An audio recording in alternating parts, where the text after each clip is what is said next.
Hi, this video is about the post that I did for getting laid off in your 50s and above and what to do when that happens. So I know it can be very nerve-wracking and frustrating. There's 5 points that I put out there on Facebook, on LinkedIn, so take a look at it, but I'll kind of give some brief detail on some of these things that I think are really important. I won't go into detail on all 5 things, but if you want more conversation around this, please reach out.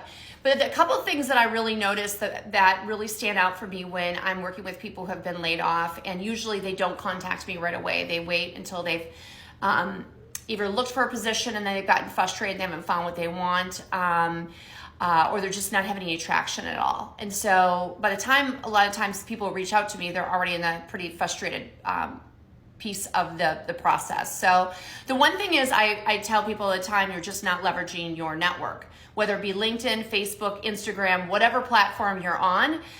The less social media exposure you have, unfortunately, the less traction you're gonna have. It's a simple fact.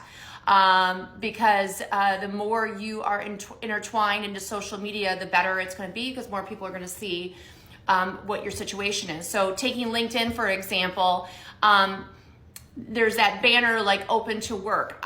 I don't know how I feel about that. I mean, I'm not saying you should or should not do it, but to me, I think that a really good couple engaging posts that you're looking for opportunities, and I think there's a really good way and classy way to do it, but also, I don't mean classy in a way of like, it's unclassy to say you're looking for a position. I just mean like, you don't want to come across that you're desperate, right? But you do want to express what you're looking for.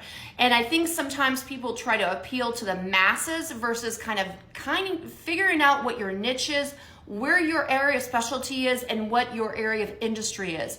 When you try to be everything to everybody, that is going to be a big fail, because you're going to be all over the place and you're going to be wasting your time. So really hone in exactly what you're good at and what you want, because you're going to actually have more traction doing that than trying to be everything to everybody. Frustration. There's going to be frustration that goes into play with this. I don't care. You can be the best of times and the economy. Looking for a position is never easy, and there's going to be parts of it that can get very frustrating. And just understand, you got to understand it's like a roller coaster. You're going to have the highs and you're going to have the lows. And so you're just going to have to manage through that.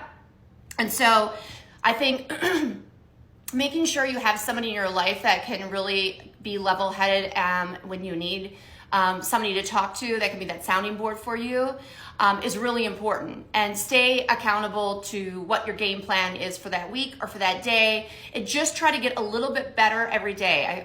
I'm always telling my clients, like, just get 5% better every day, because if you look up the end of the week, if you just do 5% more, look what you've accomplished at the end of the week. Because it's very overwhelming to think, oh my God, I gotta do all these things. I just got laid off and I don't even have a LinkedIn presence, and I'm just overwhelmed, and I understand that. But you need a strategy and you need a plan of attack.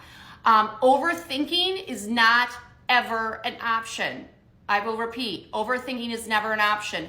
Take action, because just the more you think about it, the more in your head you're going to get, and the more frustrated you're going to get. So I'm not a big thinker or big believer in the overthinking process. I'm the big believer in being a doer and an executor. So that's my biggest advice. If nothing else, just take some action. Pick up the phone, talk to somebody, make some connections that, if nothing else, it's going to make you feel better. Strangely enough, I always give advice to try to volunteer during your time. I know that seems strange. You're like, Kelly, I'm looking for a job. I don't have time to volunteer. When you pay it forward and you help other people, it really in turn will help you. I promise you. If nothing else, the psyche of you will help. And you'll realize that your issues are actually not as big as you think they are, and that you need to take it with a grain of salt. So it's the holidays. Get out, do some volunteer work. It will do you a world of good.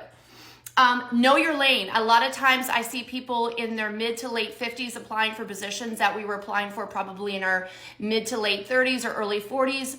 And you've got to look at, like, is that company really wanting somebody with your experience and background? Does it really make sense? This is also, when you get laid off, not a time to go from healthcare to manufacturing or manufacturing to marketing. Like, you've got to stay in your lane and hone in on your niche. So many times I see people applying to